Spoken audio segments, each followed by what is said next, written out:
Alors que les sénateurs ont rejeté la privatisation d'Aéroports de Paris, votre gouvernement s'apprête contre vents et marées à commettre une grande faute en maintenant ce projet. D'abord, une faute stratégique. ADP est une infrastructure clé, un monopole. Même les États-Unis s'interdisent de privatiser leurs aéroports. La grande faute stratégique serait que l'État ne dégage pas les moyens financiers nécessaires pour investir demain dans l'intelligence artificielle, dans le stockage des données, dans le stockage de l'énergie renouvelable. S'il vous plaît. C'est là la vraie faute stratégique.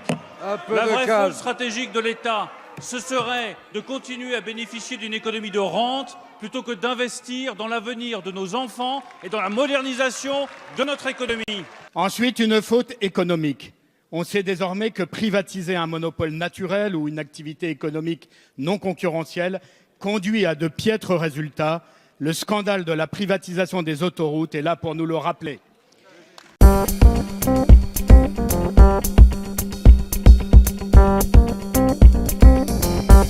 La vraie faute stratégique, Monsieur Peu, serait de considérer que l'État a encore à bénéficier d'une entreprise dont je rappelle que 74% de ses résultats viennent de son développement international, des boutiques de luxe et des hôtels. Eh bien, si vous estimez que c'est le rôle de l'État de gérer les boutiques de luxe, les hôtels et le développement international, nous nous faisons une autre idée du rôle de l'État et de la puissance publique pour notre économie.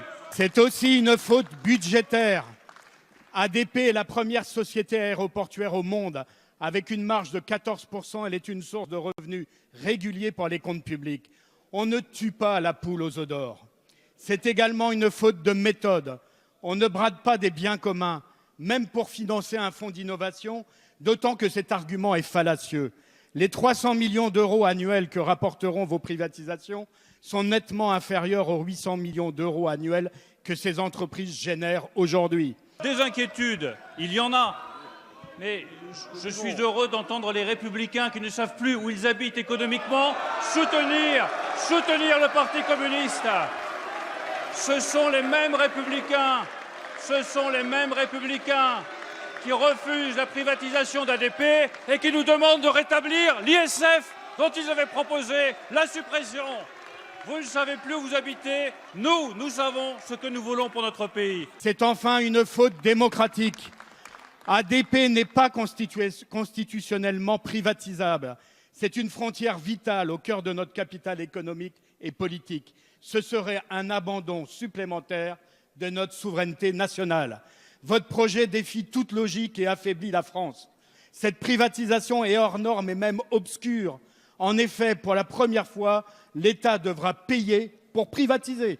Monsieur le ministre, allez-vous contre toutes ces évidences économiques, contre cette hypothèque constitutionnelle et le vote du Sénat, persévérer dans ce projet contraire aux intérêts de la nation?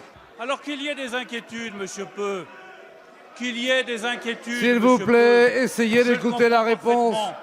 La souveraineté de nos frontières sera garantie de la même façon. Le contrôle des frontières sera garanti de la même façon. Le contrôle des personnes sera garanti de la même façon.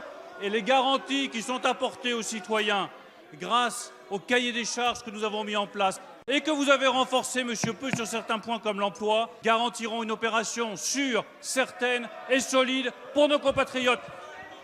Merci, Monsieur le ministre. Bien, s'il vous plaît, on reprend son calme.